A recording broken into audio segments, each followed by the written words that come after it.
여러분 반갑습니다. 이제 민간경비론 수업도 이제 막바지에 왔습니다. 37강, 38강, 39강 3강 남았습니다.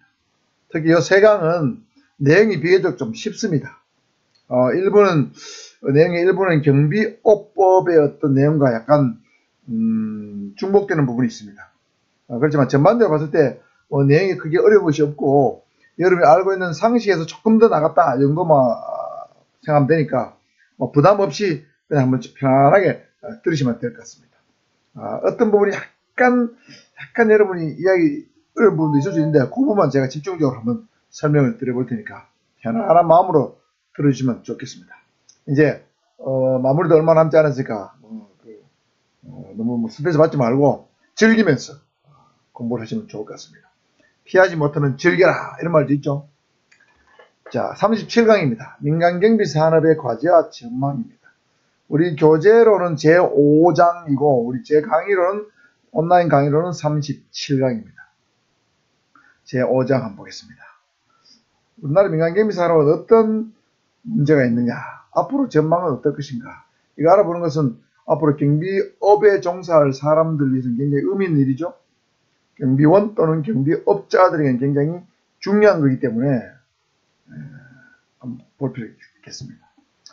먼저 민간경비를 육성할 필요성입니다.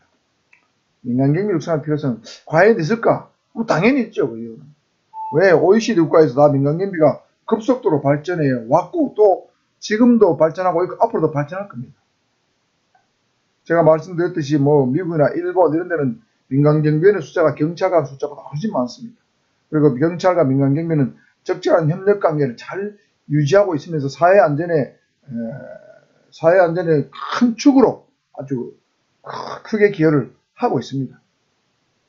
그래서 민간경비 육성의 필요성은 먼저 사회 변동입니다. 사회 변화에 따라서 뭐든지 어떤 사람은 성장하고 어떤 사람은 또 없어지고 이러죠. 그래서 이 사회 변화를 잘 따라가면 사업도 성공할 수 있습니다. 개인도 성공할 수도 있고 돈을 많이 벌 수도 있고, 그죠? 또 실패할 수도 있죠.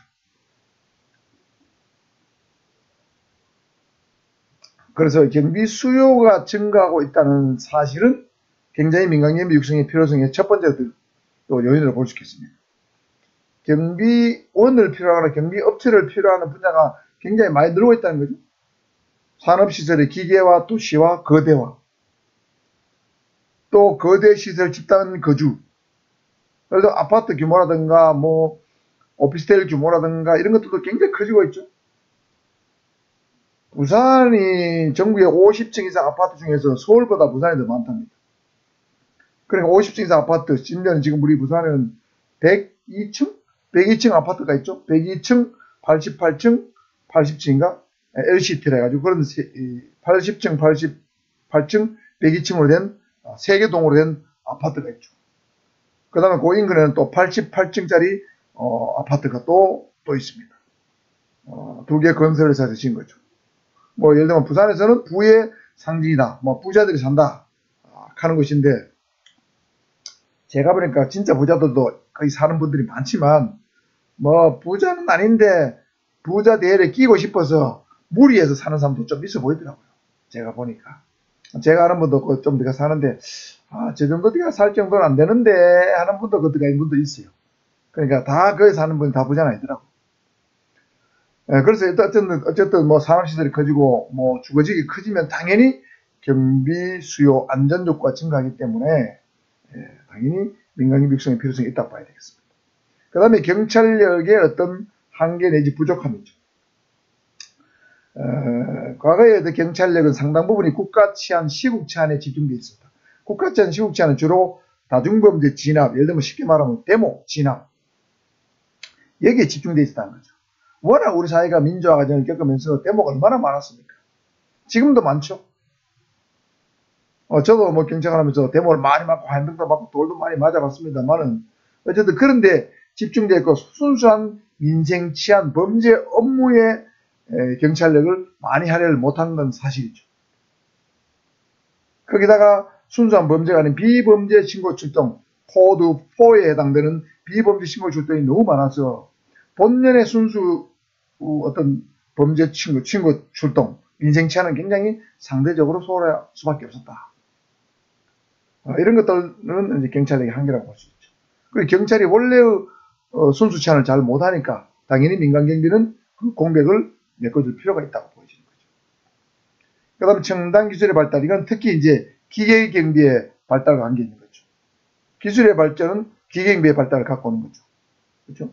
그러니까 인력 경비도 지금 기계 경비로 바꾸는 데가 많죠. 아파트도 뭐 예산을 줄이기 위해서, 비용을 줄이기 위해서 경비원을 내보내고 뭐 자동 차량 시스템을 도입한다든지 여러 가지 다양한 기계 경비 시스템을 도입하는 것도 바로 어떤 기술의 발전과 더불어 예산을 좀 줄여보겠다, 비용을 줄여보겠다는 그런 같이 계획을 같이 한다고 봐야 되겠습니다. 그 다음에 자구의식의 전환이죠. 내 집과 내 가정, 내 시설물은 내가 지킨다. 뭐 이런 거. 자경의식, 자구의식이 굉장히 강해졌죠. 얼마 전에 말씀드렸습니다만, 매슬로우의 욕구 5단계 이론에 의하면 두 번째 욕구가 안전욕구죠. 안전욕구. 좀 먹고 살만하면 안전욕구를 굉장히 중시합니다. 그러니까 단독주택보다는 빌라보다는 아파트. 이런 걸 선호하게 되죠. 여러분 사무실에도 다 퇴근할 때 뒷탈을 도어록으로 다 잠그지 않습니까? 거기다 CCTV 설치되어 있고.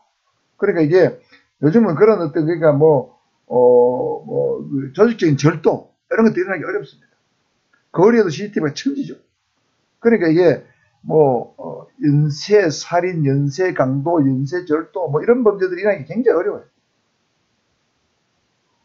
그래서 이런 것들이 사회의 변화죠. 경비 수요 증가, 경찰력의 어떤 한계, 그다음 기술의 발전, 자경의식의 전환, 이런 것들이죠.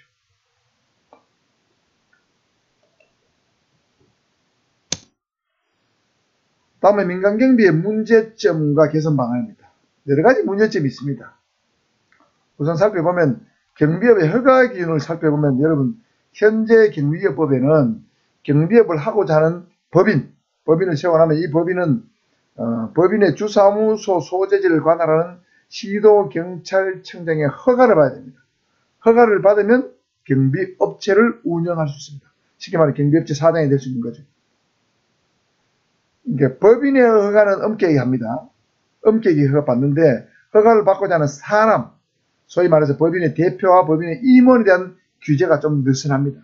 그 무슨 말이냐면 경비업법에 보면 임원의 결적사유하는 게 있어요. 6가지가 있습니다.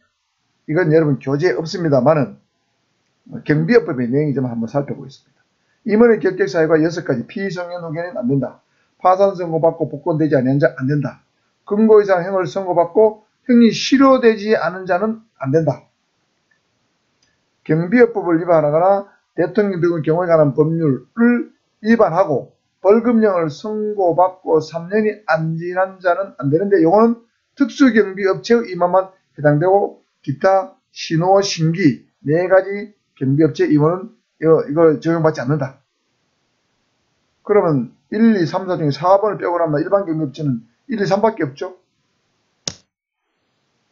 그 다음에 5번째는 경비업법이나 경비업법상 명령을 위반해서 허가가 취소된 법인의 경우에 그 법인의 임원은 허가 취소 후에 3년이 경과되지 않았을 때는 허가 취소된 업무와 같은 종류의 경비업체의 임원이 될 수 없다.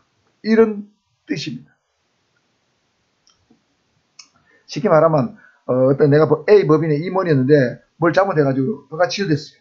허가 취소되면 허가 취소 3년이 지나야 다시 그 업체와 동종한 업체의 동종의 업체죠.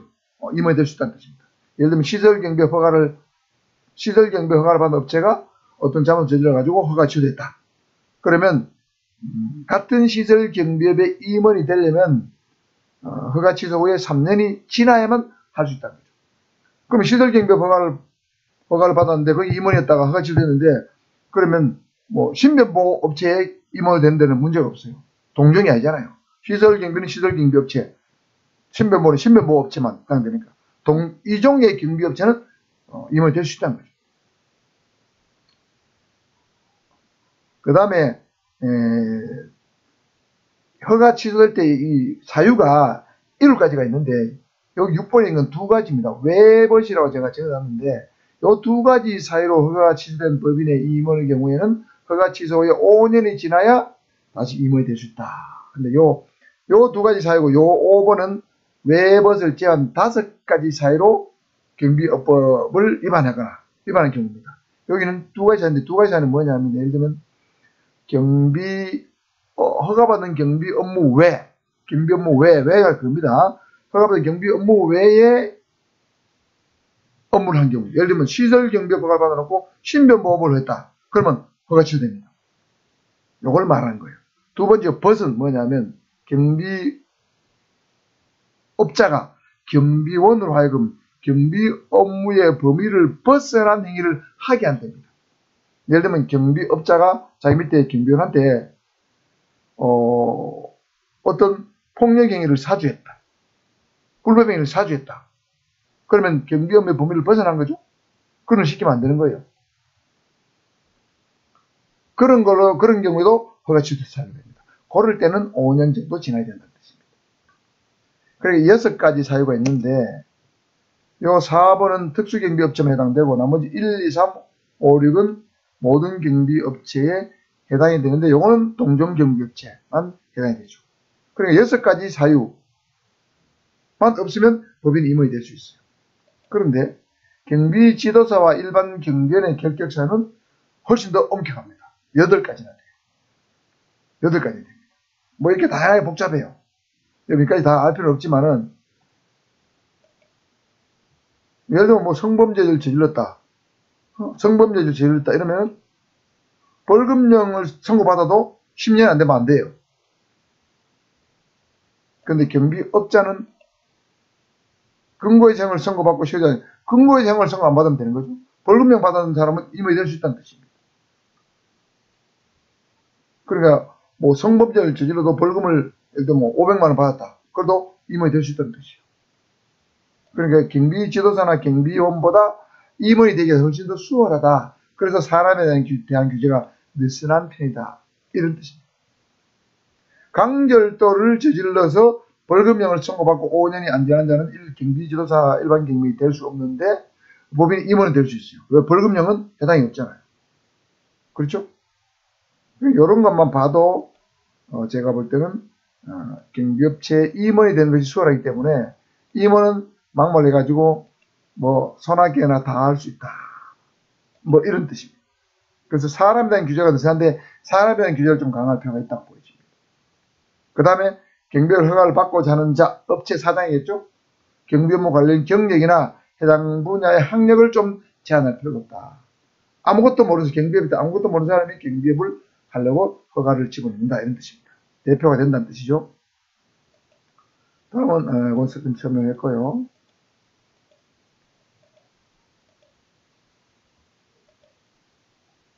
두 번째는 경비원 검정제도의 실시 방안입니다. 그래서 이 경비원의 자질이 제일 문제가 되는데 자질 향상에서 국가가 경비원들에 대한 자격 검정 제도를 실시할 필요가 있다는 거죠. 일본처럼. 일본 한다고 그랬죠? 도덕 부연공안위원회에서 1급, 2급 자격 검정 제도를 실시한다고 했습니다.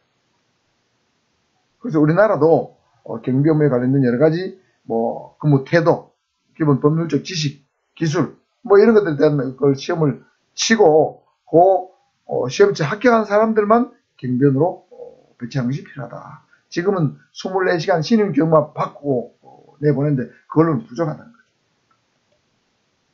세 번째 손해배상 제도입니다. 현행 경비업법에는 공제제도가 있습니다. 경비협회에서 공제제도를 운영하고 있습니다. 다시 말해서 경비원이 직무수행하다가 고의과실로 아파트 입주민 또는 제3자에게 손해를 입혔을 때는 그 손해를 경비업체나 경비원이 물어주는 것이 아니고 공제에서 물어주는 시스템이 있습니다. 그렇지만 이 공제제도가 완벽하게 업자들을 100% 보호해준다, 보장해주는 못하고 있다는 거죠. 공제제도의 어떤 공제금을 좀 더 올려준다든가 해서 좀 정적인 보장제도가 되도록 해야 될 필요가 있다. 뭐 이런 뜻이고, 그 다음에 이제 이 공제가 약하니까, 공제로 보장이 좀 약하니까 별도 손해배상 보험가입을 고객들이 요구를 하고 있다. 예를 들면, 여러분 아파트 경비원이 순찰 돌다가, 예를 들면 주민의 발을 밟아가지고, 뭐 발이 완전히 작살났다. 그럼 치료비가 뭐 한 500만, 1000만 나왔다. 또는 뭐 부딪혀가지고 넘어져가지고, 뇌출혈이 일어났는데, 예를 들면 뭐, 식물인가 있겠다. 이럴 때는 엄청난 돈이 들겠죠. 그럴 때는 이 공제가 좀 부족합니다. 그러니까 별도로 손해배상을 가입해라고 하는데, 이 손해배상 보험을 가입하게 되면 경비업자는 보험료를 내야 되죠. 그래서 경제적 부담이 됩니다. 그래서 보험회사 측에서 경비 관련해서 다양한 경비업자들을 보호하고 경비원들을 보호할 수 있는 다양한 보험 상품을 개발할 필요가 있다. 아직 이런 부분이 약하죠. 그 다음 우수 인력 채용 방안입니다. 경비원들을 뽑을 때 선발 과정을 좀 개선하는데, 임용 전에는 전문직도 중요하지만은 어떤 적절한 적성 검사를 통해서 이 경비원으로 적합한지 아닌지 이걸 조사할 필요가 있다는 거죠. 경찰관도 적성 검사합니다. 그래서 적성 검사에서 부적격자가 나오면 면접에서 무조건 떨어뜨립니다. 그래서 적어도 경비원에 필요한 적성 검사 시스템을 전국적으로 획일적으로 도입할 필요가 있다. 이렇게 보여집니다.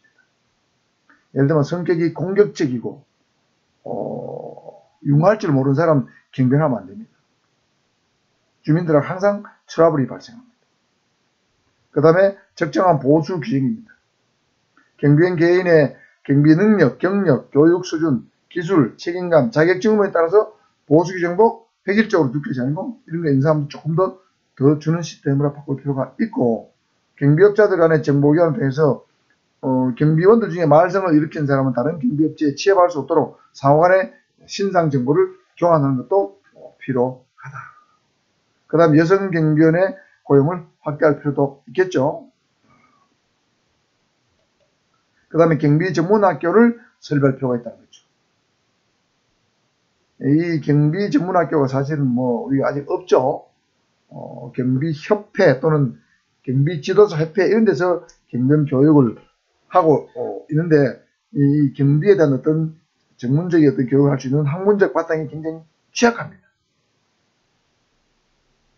방범 순찰을 어떻게 도울 것인가, 방범 활동을 어떻게 할 것인가, 이런 것들, 시설 경비를 어떻게 할 것인가, 여기에 대해서 어떤 학문적인 어떤 이론적으로 준비된 것이 별로 없어요. 그래서 그런 걸 총괄할 수 있는 경비 전담 교육기관이 필요하다. 그 다음에 민간 경비를 전담할 수 있는 기구를 설치할 필요가 있다. 이거는 예를 들면 경찰 내부에 말이죠. 일본을 보면은 중요사항은 국가공안위원회에서 관장하죠. 그 다음에 경비원의 자격검증은 도도부연 공안위원회에서 자격검증을 하고 각종 교육훈련을 실시합니다. 미국은 각 주 단위로 규제위원회라 하는 민간경비 전담기구를 두고 거기서 민간경비에 관한 중요 정책을 결정을 합니다. 그런데 대한민국은 어떠냐 보니까 경비업에 대한 지도 운영은 경찰청 본청은 범죄예방대응국 이번에 신설되었습니다. 최근에 신설되었는데 범죄예방대응국 산하의 범죄예방정책과에서 담당을 하고, 서울경찰청은 범죄예방대응부 산하의 범죄예방대응과에서 하고, 시도경찰청, 서울청을 제외한 시도경찰청, 경찰서는 범죄예방대응과에서 경비업 지도 운영 감독을 합니다. 여러분, 범죄예방대응과는 최근에 묻지마 범죄 내지는 이상동기 범죄가 발생하면서 현장 대응 능력을 강화하겠다는 방침에 따라서 만들어진 신설부서가 범죄예방대응과입니다.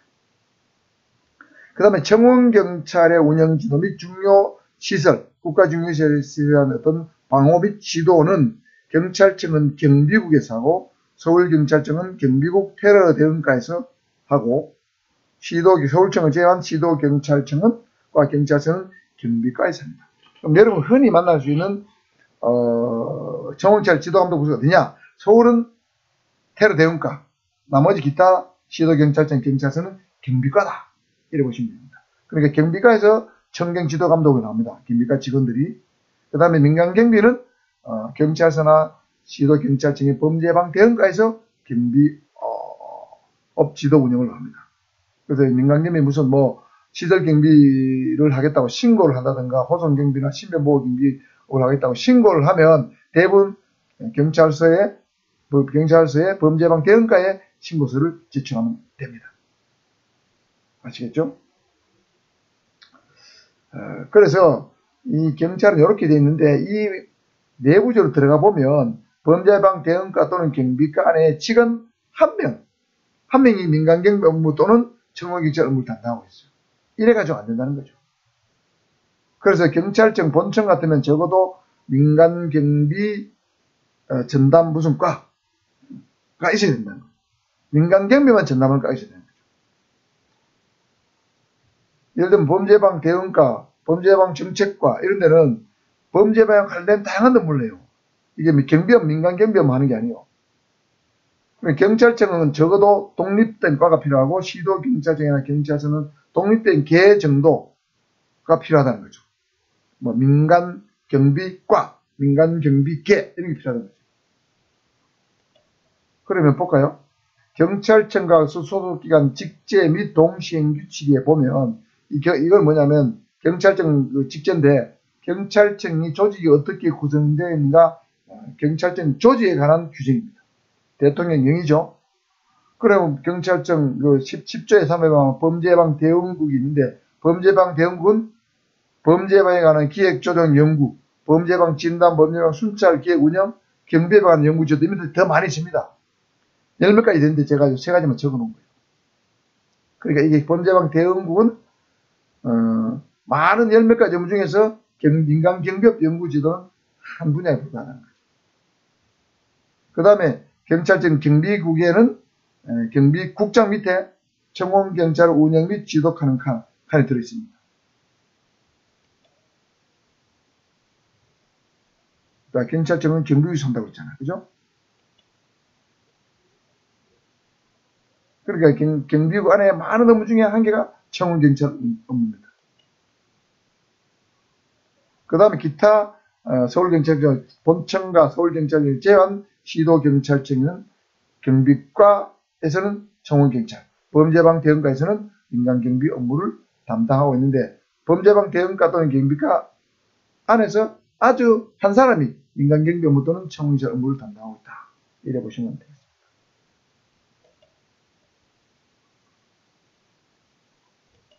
그래서 이제 서울경찰청이 아닌 경찰청에는 경비과에서 중요시설, 청원찰의 운영 및 지도를 하고 있다고 나왔죠. 그 다음에 범죄예방대응과에서 경비에 관한 지도 감독을 한다고 되어 있습니다. 그래서 이 청원찰 담당자 내지는 민간경비 담당자들이 대부분 먼저 제가 보니까 신출에게 가요. 신입 순경들 경찰경이 한 1년 된 사람들 가요. 왜 이게 업무의 중요성이 떨어지고 번거롭거든. 특히 민간경비업과 지도 감당하는 사람들은 뭐 이게 자기 경찰서 가나에 행사만 있으면 다 나가봐야 돼요. 토요일도 나가봐야 돼, 일요일도 나가봐야 되니까 굉장히 자기 워라밸이 안 되는 거예요. 그러니까 이게 이 민간경비 담당자로 안 갈락합니다. 민간경비는 무슨 지역 축제 행사에서도 다 나가봐야 되거든요. 청원찰은 그럴 일이 별로 없는데 평일에 나가면 되지만 이게 민간경비는 말이죠. 주말도 나가야 돼요. 공휴일도 나가야 되고. 백스코에서 뭐 행사했다면 해운대 경찰서 이게 범죄예방대응과 직원하고 직원 담당자 계장이 나와야 됩니다. 예를 들면 장윤정 콘서트를 한다, 임영웅 콘서트 한다 해도 나와야 돼요. 해운대 같은 행사가 얼마나 많습니까? 뭐 기장에서 무슨 축제한다, 멸치 축제한다 해도 그거 나가봐야 돼요. 그 민간경비 업체에서 경비를 배치하기 때문에 지도 감독으로 나가야 돼요. 그러니까 굉장히 번거로워지니까 그 신출렉을 보낸다. 다음은 경찰과 민간경비 협력 증진 방안입니다. 사실 선진국은 민간경비하고 경찰하고 상호 협력 관계를 잘 구축해 왔습니다. 근데 우리나라는 이게 방범 활동 또는 범죄 예방 활동 이런 것들이 국가경찰 위주로 운영돼 왔고 국가경찰이 주축이 됐어요. 그리고 이제 경비업법이 만들어진 게 76년도인데 만들어졌지만 허가제로 운영하다 보니까 허가하는 사람이 항상 갑이고 허가를 받는 사람이 을이죠. 갑과 을의 관계처럼 됐어요. 그리고 지도 감독을 하잖아요. 잘못하면 지적하고 허가를 취소하거나 정식일 수도 있고, 그렇죠? 행정 처분할 수도 있고. 그러니까 이게 상호 협력 관계가 되기 굉장히 어려운 여건입니다. 상하 관계 비슷한 관계로 되어 있다. 이렇게 보시면 됩니다. 그래서 앞으로는 그렇게 하면 안 되고, 민간경비는 경찰을 보조해서 보완해서 사회 안전의 한 축입니다. 사회 안전망은 중대한 사회 안전망이 하나라고 봐야죠. 그러니까 이게 서로 협력 관계를 유지해야 되기 때문에 상호 협력을 위한 규약 내지는 업무 기준을 만들 필요가 있다는 거죠. 민간경비 대표자, 경찰 대표자 이렇게 모여서 그 다음에 민간경비 경찰 책임자 상호 간의 간담회, 정기적 회의 개최 이런 것도 필요하다는 거죠. 그래서 어떤 정보도 교환하고 지식도 교환하고 그 다음에 네트워크, 상호 정보교환 네트워크도 구축하고 그 다음에 지역의 방범활동을 어떻게 하면 좋을지 이런 것들도 한번 같이 머리를 맞대고 의논하고 이런 것도 필요하고 경찰청이 내 민간경비 전담부서를 설치할 필요가 있다. 이건 얘기했습니다. 적어도 경찰서는 계정도, 시도 경찰청은 과정도 민간경비만 하는 부서가 필요하다는 거죠. 그 다음에 경찰과 민간경비가 합동 순찰하는 제도 이런 것들도 필요하고 상호 비상연락망을 구축한다. 뭐 이건 돼 있습니다. 그 다음에 경비에 관한 어떤 자문센터를 운영을 좀 하는 것도 필요하다는 거죠. 경비 업체에서 자기들이 만든 경비 상품을 이렇게 시민들에게 나눠주면서 이 센터를 경찰과 공동으로 운영하는 방안. 이것도 앞으로 협력관계를 구축하는 데 도움이 될 수 있겠죠. 그 다음 우수 민간 경비 업체 또는 우수 경비에 대해서 경찰에서 표창을 한다. 이런 것도 필요하고 퇴직 경찰은 민간 경비 업체에 재취업시키면 당연히 퇴직 경찰관하고 현직 경찰관 서로 협력이 잘 되겠죠. 저도 이제 현재 경비자 자격증을 가지고 경비 업체에 소속된 프리랜서 지도사로 제가 활동을 하고 있어서 현직 경찰관들하고는 비교적 협력이 잘 되고 있다고 생각합니다. 그 다음 민간경비 5호 경보 감소에 대한 상호 노력인데 이거는 주로 5호 경보는 기계경비 업자에 발생하는 거죠. 기계경비 업체에서 가능하면 5호 경보가 일어나지 않도록 노력이 되겠죠. 5호 경보가 너무 많으면 진짜 위험이 닥쳤을 때 출동하는 거죠. 우리 초등학교 교과서였던 늑대가 나타났다. 거짓말하는데 늑대가 나타났다. 3번 하면 사람들이 피했다가 4번째 늑대가 나타났다 하면 안 피하죠. 또 거짓말인 줄 알고. 그 오경보가 그런 겁니다.